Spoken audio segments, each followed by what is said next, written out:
Hello friends, गुरी web developer channel में आपका स्वागत है। आज हम HTML, CSS एंड जावास्क्रिप्ट की मदद से एक प्रोजेक्ट बनाने वाले हैं। ये प्रोजेक्ट एक डिजिटल क्लॉक पर होने वाला है। किस प्रकार अपनी डिजिटल क्लॉक वर्क करती है उस पर अपने बना रहे हैं। चलिए शुरू करते हैं। तो सबसे पहले मैं यहाँ एक H1, H2 ऐसा कुछ टैग ले लेता हूँ जिसके अंदर मैं कुछ टेक्स्ट लिखूंगा। तो यहाँ मैं लिख देता हूँ डिजिटल क्लॉक, इसके अंदर लिख दिया। उसके बाद मेरे को क्या करना है, एक डिव बनाना है। इस डिव को मैं क्लास दे देता हूँ, क्लास व्यू में क्लॉक दे देता हूँ। इसके अंदर आपको फिर एक डिव बनाना है। इस डिव के अंदर आपको दो चीज़ बनानी है, दो स्पैन बना लेता हूँ मैं। ऐसा ही एक और स्पैन बना लूँगा। इसके अंदर मैं टाइम या मिनट्स अपने आएंगे, तो मैं यहाँ 12 लिख देता हूँ। इसको कॉपी करता हूँ मैं और इसके नीचे पेस्ट करता हूँ इस प्रकार। यहाँ मेरे को लिखना है कुछ टेक्स्ट, जैसे कि ऑर्स लिख रहा हूँ मैं। ये एक जो डिव बना है, ऐसे ही अपने को कितने डिव बनाने हैं, 3 डिव बनाने हैं। 3 डिव कैसे बनेंगे, एक बनेगा आवर्स के लिए, फिर मिनट के लिए, फिर सेकंड्स के लिए। तो मैं इसकी तीनों की कॉपी कर लेता हूँ। तो ये मेरे 3 डिव आ चुके हैं। तो यहाँ मेरे को क्या लिखना है, अभी मिनट्स लिखना है। तो यहाँ मैं मिनट्स लिख देता हूँ और यहाँ लिखना है मेरे को सेकंड्स। अभी इसको CSS में डिज़ाइन करते हैं। तो चलिए शुरू करते हैं CSS लिखने इसकी। तो मैं यहाँ इसकी CSS स्टार्ट कर देता हूँ। तो CSS में सबसे पहले मैं बॉडी टैग को एक्सेस करता हूँ। बॉडी टैग को कुछ मेरे को स्टाइलिंग देनी है। पहला तो मैं इसके अंदर बैकग्राउंड इमेज लगाऊंगा, बैकग्राउंड माइनस इमेज URL। इसके अंदर मेरे को इमेज देनी है और मेरे को इसकी विड्थ रखनी है, हाइट रखनी है। तो मैं यहाँ हाइट रख देता हूँ 100 VH, background minus size cover. अभी इतना देखते हैं अपने किस प्रकार का अपना आउटपुट मिल रहा है अपने को। तो यहाँ देखिए अपने को कुछ इस प्रकार का आउटपुट अभी मिल रहा है। अभी इसके अंदर अपने को डिस्प्ले फ्लेक्स करनी है। फ्लेक्स डायरेक्शन लिख देता हूँ मैं कॉलम।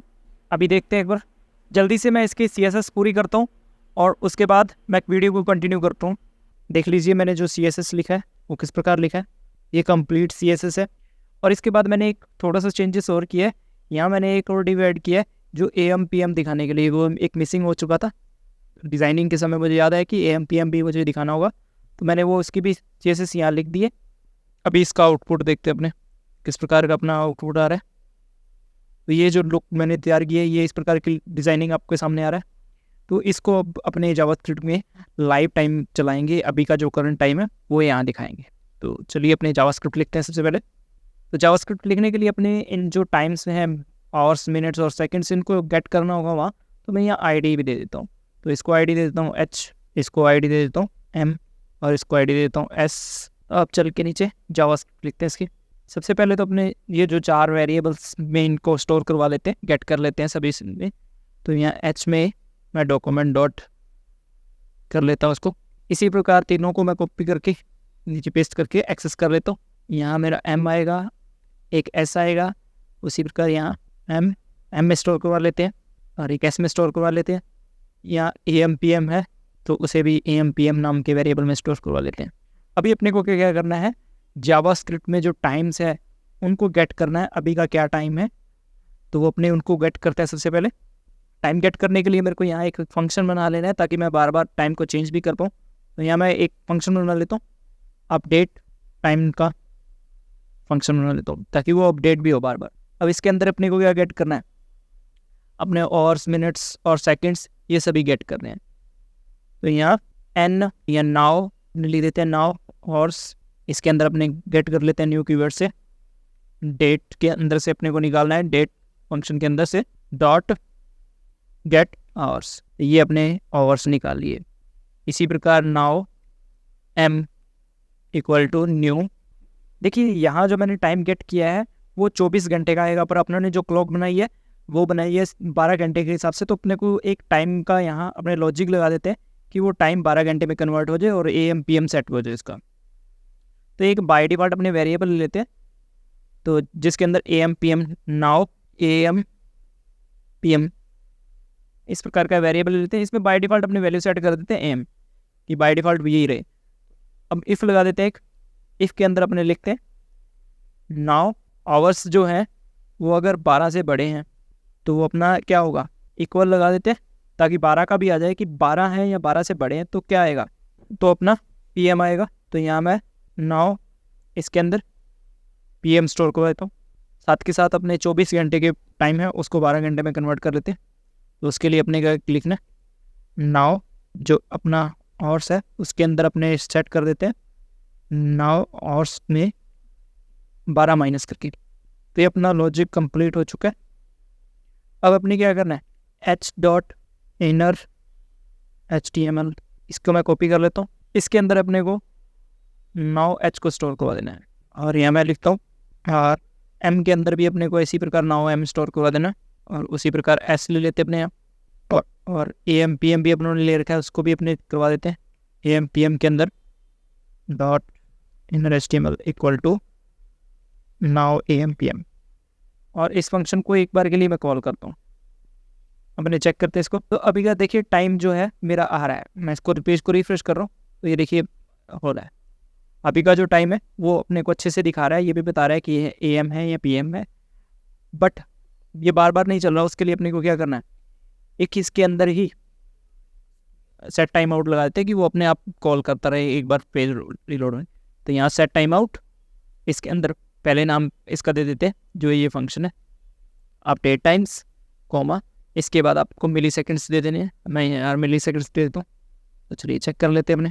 देखिए ये स्टार्ट हो चुका है, अपने आप ये टाइम बदलता रहेगा। अब इसमें आपको क्या टास्क करना है, आपको इस प्रकार का एक लॉजिक लगाना है ये सेम प्रोजेक्ट बनाने के बाद, कि यहाँ देखिए 9 आवर्स आ रहे हैं, तो यहाँ 0.9 आना चाहिए। जब उसमें 2 डिजिट की वैल्यू नहीं है तब यहाँ 0 आना चाहिए। जैसे 10 हो गए, 10 से ऊपर की वैल्यू है तो तब 0 नहीं लगेगा, पर जब 1 से लेकर 9 तक कोई भी वैल्यू है उसके साथ क्या जुड़ना चाहिए, 0 जुड़ना चाहिए। तो इस प्रकार की आपको कंडीशन बनानी है, उसी प्रकार सेकंड और मिली सेकंड तीनों में। तो आप ये खुद ट्राई करोगे किस प्रकार आपको करना है। तो ये अपनी डिजिटल वॉच कंप्लीट हो चुकी है। तो इसका मैं एक बार सोर्स कोड वापस आपको दिखा देता हूँ। सबसे पहले मैंने बैकग्राउंड इमेज लगाई है, और मैंने क्या किया है, मैंने बैकग्राउंड साइज़ को कवर किया है, और हाइट इसकी 100 VH रखी है ताकि मेरी डिस्प्ले पे पूरा है। डिस्प्ले फ्लेक्स कर दिया, जस्टिफाई कंटेंट सेंटर, और फिर उसके बाद मैंने फ्लेक्स डायरेक्शन कॉलम रखा है, और अलाइन आइटम सेंटर रखा है, जिसकी वजह से वो सेंटर में आ रहा है।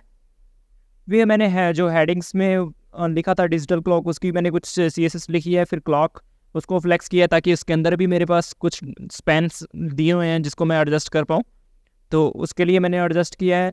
और एक जो बाहर अपने को टाइम दिखा रहा है जैसे 12 या मिनट्स या सेकंड्स, तो उसके लिए मैंने स्पैन में कुछ विड्थ हाइट देकर उसको कलर्स देके उसकी ओपासिटी ट्रांसपेरेंट किया है, और जस्टिफाई कंटेंट सेंटर किया है, उसका फॉन्ट साइज़ बढ़ा दिया, उस पर थोड़ी सी शैडो लगा दी। उसी प्रकार मैंने टेक्स्ट को एडजस्ट किया है, टेक्स्ट की हाइट और विड्थ रखने के बाद उसे अपर केस में कन्वर्ट कर दिया। इस प्रकार का कुछ मैंने काम किया है।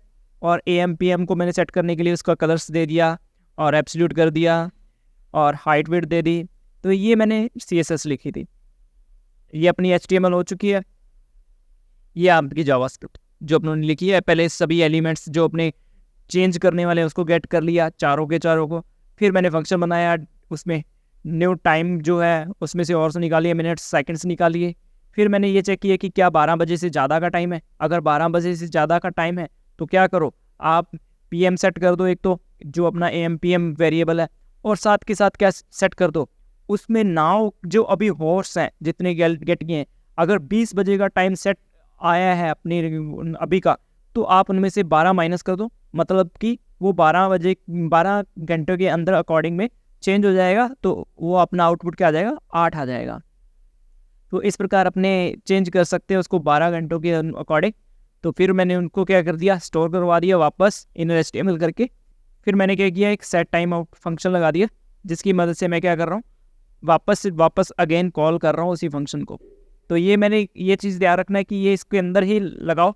अगर बाहर लगाओगे तो भी ये रन करेगा, ऐसा नहीं है कि रन नहीं करेगा। तो फिर बाहर आपको ये लगाने की जरूरत नहीं है। ये देखिए, बट यहाँ देखिए थोड़ा सा फ्लैक्चुएट होगा क्योंकि 1 सेकंड बाद वो स्टार्ट हो रहा है। देखिए ध्यान से देखना, वापस रिफ्रेश करता हूँ तो 1 सेकंड अपने पास टाइम फ्लैक्चुएट हो रहा है। तो मैं अगर वो बैक कर देता हूँ, क्योंकि मैंने पहले ही कॉल कर दिया और ये टाइम स्टार्ट हो गया था, और ये 1 सेकंड बाद काम करेगा तो कोई इशू नहीं है। तो अभी देखिए टाइम फ्लैक्चुएट नहीं होगा। अगर मैं रिफ्रेश भी करता हूँ तो यहीं से टाइम स्टार्ट होगा। ठीक है गाइस, मिलते हैं नेक्स्ट ट्यूटोरियल्स में। Bye bye. प्रैक्टिस करो, अगर कोई डाउट रहता है तो क्लियर कर सकते हो, कमेंट कर सकते हो।